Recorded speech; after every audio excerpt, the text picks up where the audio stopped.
Welcome everyone.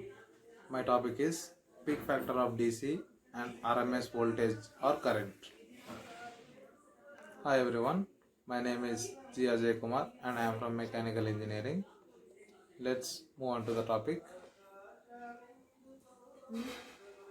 The contents are RMS value, which is our main content, in which we will see determination of RMS value, and again that we see average value of an alternating quantity or just an average value which will be required to calculate peak factor, and we will also see form factor which is also required to calculate peak factor. RMS, which means root mean square value. The RMS value of AC current is also called the effective value. The RMS value of an AC is the equivalent steady current which, when allowed to flow through a given period of time, produces the same amount of heat as produced by the alternating current when it flows through the same circuit for the same period of time. We consider a simple example as in figure which illustrates the significance of RMS value of an alternating current. L is a metal filament lamp. S is a switch. Initially, the switch S is closed on contact X so that the lamp is connected to the AC supply.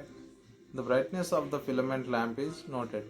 Next, switch S is closed on contact Y and resistor value is varied so that the lamp gives the same brightness as with AC. When the lamp gives the same brightness, the reading on the moving coil ammeter A is noted. The reading gives nothing but the direct current that produces the same heating effect as produced by the alternating current. If the ammeter reads 0.5 amperes when the quantity of the brightness is attained, the RMS value of the alternating current is 0.5 amperes. Same for the direct current. Methods for finding RMS value. There are two types of methods for finding RMS value.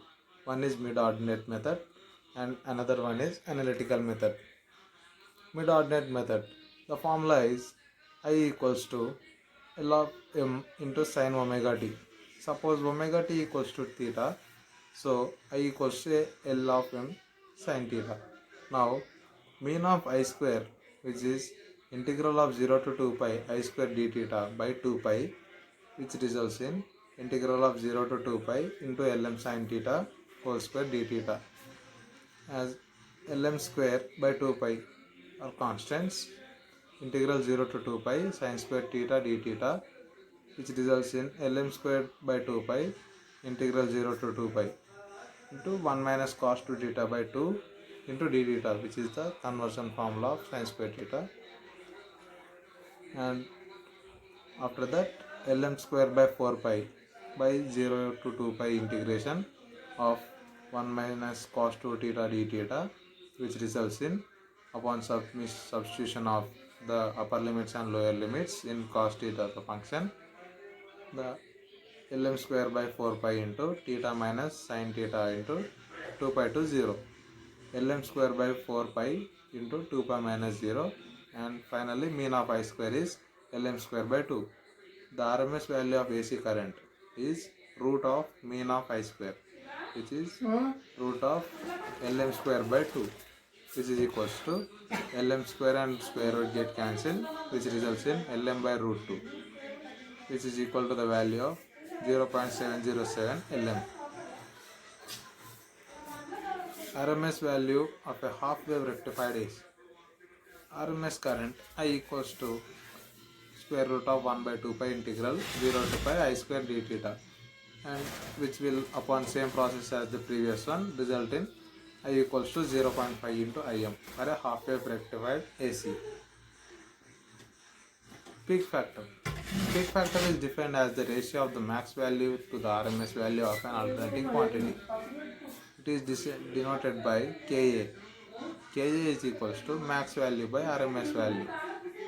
Im by root 2, which Im by Im get cancelled and root 2 will move on to the numerator, whose value is 1.414. Peak factor is also called the crest factor or the amplitude factor, which will be arrived at the highest point of the wave. And that's all for my presentation. Thank you for paying attention.